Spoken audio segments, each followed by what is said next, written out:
Welcome to the Trucker Josh vlog page, where you can follow me and my best friend Diesel day by day as we travel across all of Canada and the United States.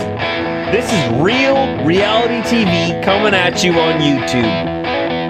Hit that subscribe button and follow our journey.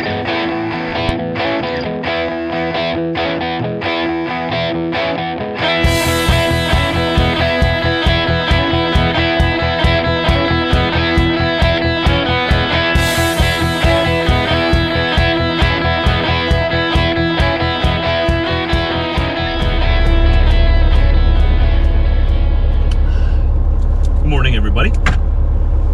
It is what is it today? Wednesday? It's Wednesday today, isn't it, Chevy? Wednesday. You didn't eat your breakfast again. You ate half of it though, so that's good. You're half a good boy. Sounds terrible.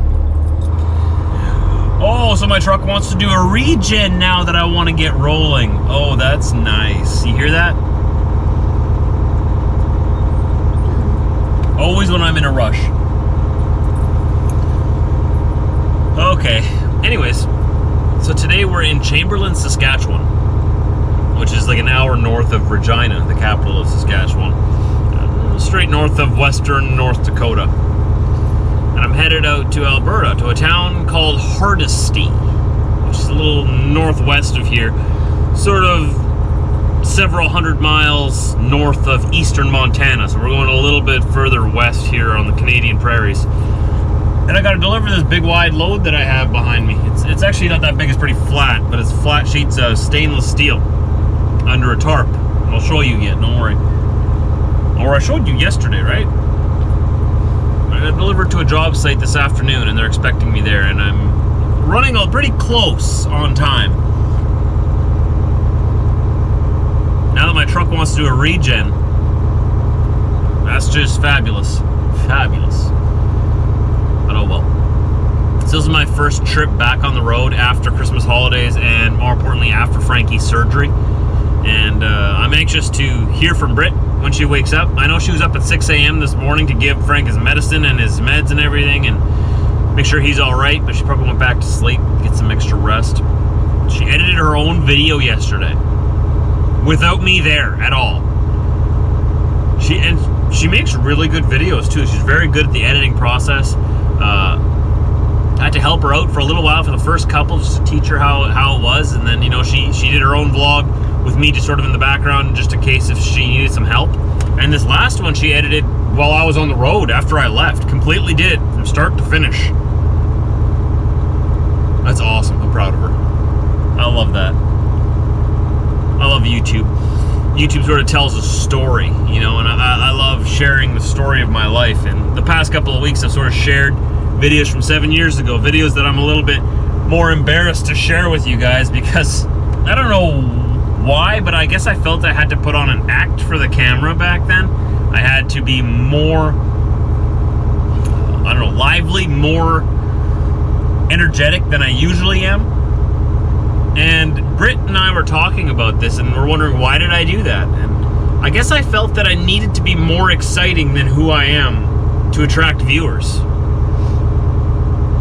And, you know, I guess the greatest lesson I've learned, and the best thing I can tell you if you're trying to start a channel, aspiring to be a YouTuber, is be yourself. You don't have to over-exaggerate yourself. You don't have to put on an act, unless if you're like trying to be a certain persona. But in a vlog, you want to be yourself. And that's a mistake I made in the first year or 2 or 3 of my vlogs. I wasn't myself. And that's why it's so embarrassing to watch now, because I put on this ridiculous act. I mean, I had this weird Canadian Mennonite accent that I would put on that wasn't my own. I know you guys say I have an accent now still, but this is me, how I talk now, and I'm not exaggerating it. At least I try not to. Sometimes I do it for comedic effect, but you get my point. It's not the whole vlog. These vlogs are supposed to be like a database of every day of my life, memories day by day that I can go back on with my children, my grandchildren, or maybe long after I'm gone. Maybe like my great-great-grandchild will find it And maybe it'll mean something to them. Maybe someone will find it and be like, wow, that's how they lived back then? What was that big, dirty thing he was driving around? That looks terrible. I don't know what they're going to think. But it's supposed to be almost like a video journal. And I like sharing it with you guys too, because a lot of you guys want to do what I'm doing, driving truck. And the whole point of why I started doing this vlog was so that you could see what it's like at home as a truck driver and on the road. I don't want to just show the road. This is not a trucking channel. I've said that many times over the past many years that I've been doing it. I don't consider Trucker Josh Vlogs to be a trucking channel. And I realize that trucker is in the title of the channel. To be honest with you, if I could go back and rename it, I would. But that's the brand now, and I'm okay with that because I am a trucker and this is what I love to do. But there's also lots of other stuff like you guys have seen in the past week of things that go on in the life of a trucker that have nothing to do with trucking, but it's all part of the life, right? Because this isn't a job. Driving a truck long distance isn't a job, it's a lifestyle. So I'm trying to share with you the lifestyle of a long-haul trucker. Does that make sense? Like over the years, as I progress, as I get older and mature more and more, you know, you were with me as I met Brit. Before I met Brit even. Long before I met her. You were there when we got engaged, when we got married. You were at the wedding. You were there when we got Chevy together. And you'll be there when we have our first child. Not in the room. I'm not doing a birth vlog. I don't like those. I think they're very weird. Just my opinion. I don't like them. I'm not going to do a birth vlog, but you'll be here as a part of my life. And that's what I want this vlog to be. So I appreciate every single one of you that watch. And I appreciate it when you come and say hi to me. One of you guys, I don't know if I can say your name or not. I'll just say another viewer in a beautiful orange and black Peterbilt. The thing was beautiful. Came and said hi to me this morning here in Chamberlain, Saskatchewan. I appreciate when you guys do that. That's what it's all about, building a community with you. So that I'm not just talking to thin air, I'm not just talking to nobody, but I know this conversation is kind of one way, but I do appreciate when you leave your comments down below. I do read them every day. I don't always respond to all of them because I'm usually driving or working, but I do read them. So I appreciate when you leave the comments. If you haven't already, hit that subscribe button and join our journey. This is what I do every day. I've been talking for 7 minutes already and we haven't even started moving. So, that can be a little long-winded sometimes. Let's go to Alberta. Now, you have to remember that telling my story as a truck driver, over-the-road driver, long-distance driver, whatever you want to call me, telling my story, I'm telling it from my point of view. So trucking to other people might be completely different. And that's fine. That's cool. We all have different ways of living. We all have different beliefs. And we see the world differently. That's what makes this world unique, is that we're all different. So my trucking experience, one second, let me get here on the road. I gotta make sure there's no people coming from my right over here, which there is. So my experience here on the road could be completely different than yours if you start trucking. So I don't want to like set the bar for what it's like. I don't want you to get into trucking and be like, wow, it's going to be just like Trucker Josh's life. It may be completely different. It may be way better, but maybe you won't like it as much. It's just my life through my lens from my perspective. And I like to remind you guys of that because trucking isn't for everybody and my life is different than everyone else's. But I do enjoy sharing my journey through this crazy ride of life. So I'm realizing more and more as I get older that life is a crazy ride. And it doesn't go as expected. It never does. But I'm a dreamer. I like to dream big, you know? This is a lot of traffic on this highway. Wow! Rush hour in Chamberlain, you know, all 27 of their citizens are on the road right now, I think. Okay, here we go, here's my chance.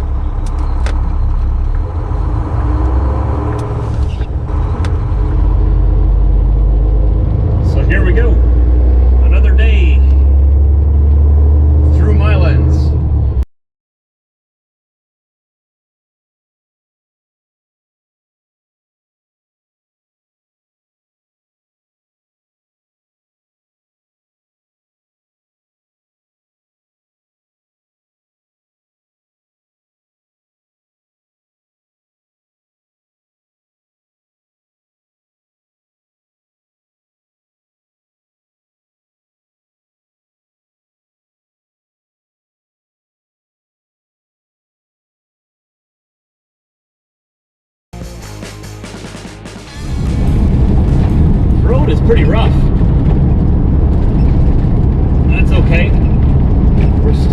about 2 hours or so, a little over 2 hours away from our destination. We're here in western Saskatchewan. We came straight west from Saskatoon. Slipped my mind exactly what road we're on right now, just as I started talking. 44? Is that it? The locals will know. I don't remember this road being so bumpy. I guess it's wintertime. It's been... What happens is it gets cold, water freezes, lifts up the road, then it melts, water goes into the cracks, then it freezes, expands, and these roads are made so cheap, just like in Manitoba, that it destroys the roads without anyone even driving on them. What's that? Excuse me. I wonder how long it'll be before it's illegal to sneeze and drive. I better be careful. So the road today has been good. I mean, not physically, it's still bumpy, but the drive today has been good. I'm a little bit further behind where I wanted to be. It looks like we're only going to arrive there around 3 p.m. I was hoping to be there for 2:30. We have a reload of lumber out of Saskatchewan here, going back to Manitoba, that I'm going to pick up tomorrow.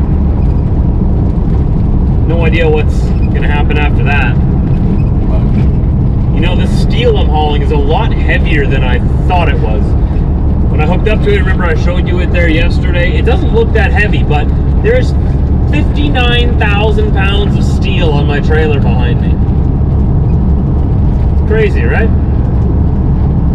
I'm not sure what they use it for. I don't even know what it looks like because it was tarped already when I picked it up. Stainless steel of some sort.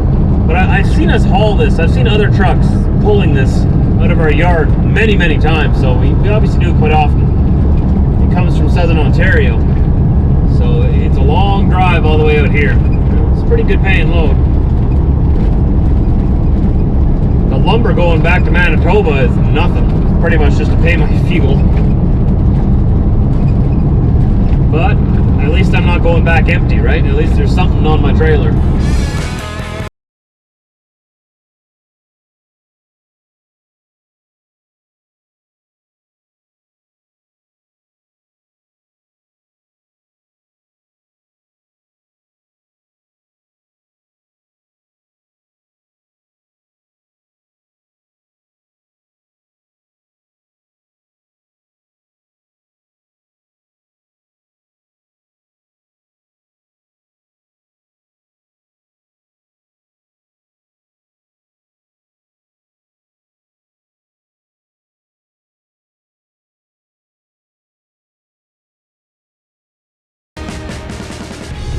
Just complete, almost complete desolation up here. I mean, we still got a little bit of traffic going through here.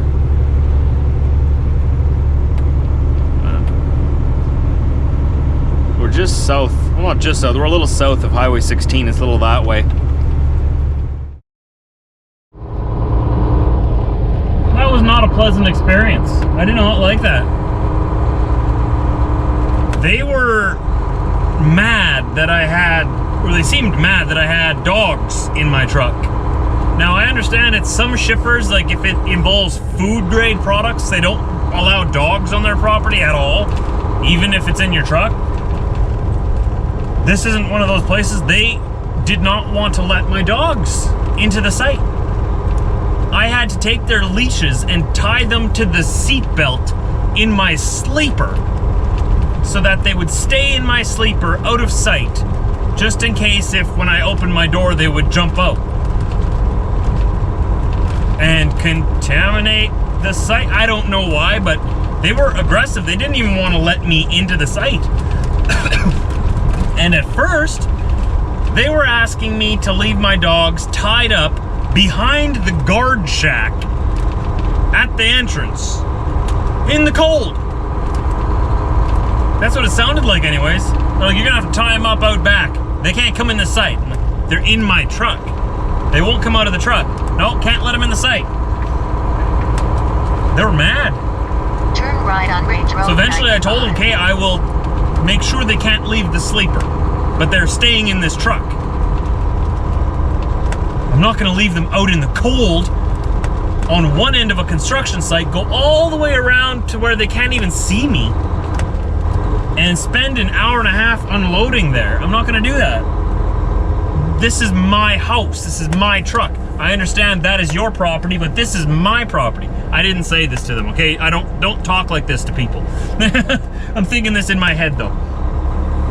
That this is my property here, and as long as they stay on my property, it should be none of their business. In 900 meters, turn right on 13. But you see, if they were to leave my property out the truck and step onto their property, well then I understand where the issue would be. But maybe since my property is on wheels, that it's on their property. I don't know what's going on. I was just a little shocked. I'm like, I told her, I've been trucking since 2006, and I've been over the road with my dog here for 7 years. Never once have I been told that my dog has to wait outside a job site in the cold while I go and deliver my freight. I've been told that he has to stay in the truck. That's a given. You have to leave your dog in the truck.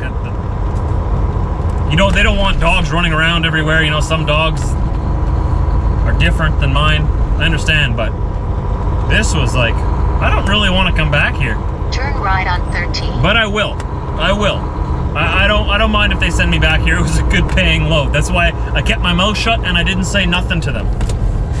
I just kept thinking, dollar signs, dollar signs, dollar signs. This is a lot of money. Good paying load. Good pay. Just make them happy. Let's reach a compromise.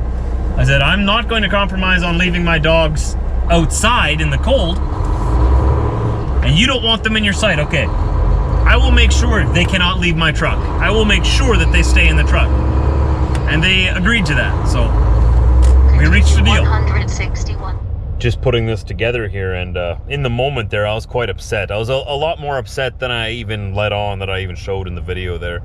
I was pretty furious, actually, that they wanted me to leave my dogs outside their site, in the cold, tied up somewhere in an unfamiliar place, while I went way out of sight, way around the corner to the other side of this enormous site. And just leave them there while I unload. And I was there for like an hour and a half, hour and 45 minutes. I was just furious. I was like, no, I'm leaving. I'm taking my dogs with me there. They will stay in my truck. They'll stay in here. I'm not going to take them for a walk or let them run loose around your job site. Like, I'm not stupid, right? I don't know. I really don't want to go back there. But like I said, if I get a load going back there, I won't say no to it. Money talks, but I will have my dogs with me again.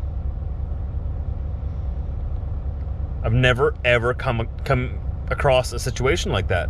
Well, what was I supposed to do? You want me to drop your load here outside the site and you can bring it in yourself? Or you want me to drop the load here and you want us to pay another driver to bobtail out here and pull it into the site for you? Or you want me to bring it back to the shipper, wherever it came, like in Ontario? What's the other option? There is no other. I'm here now, and I have dogs. I'm sorry that you hate dogs. I'm going off on it. I'm getting upset again about it. I just need to let it go. This is already like 2 days later that I'm finishing this up. But I kept my cool, and I talked to them respectfully, and we came to that compromise, but they did make me tie... They did make me tie them to these seatbelt. Like, I had to put their collar, not their collar, their leash, hook it up to the seatbelt there and hook it up to the seatbelt here, so that they were both tied into the truck so that they couldn't leave the sleeper.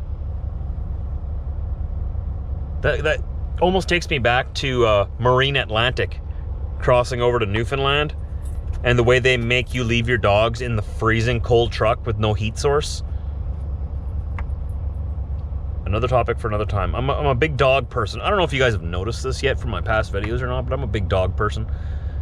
These guys are my family. If you don't want them, well, then you're not going to get me either. They're sort of part of the package deal. Who doesn't like dogs? What's wrong with you? Let's end this now. I'll talk to you guys tomorrow. We're going to be in a much better mood in the morning, I promise. We'll see you then. Don't forget to subscribe.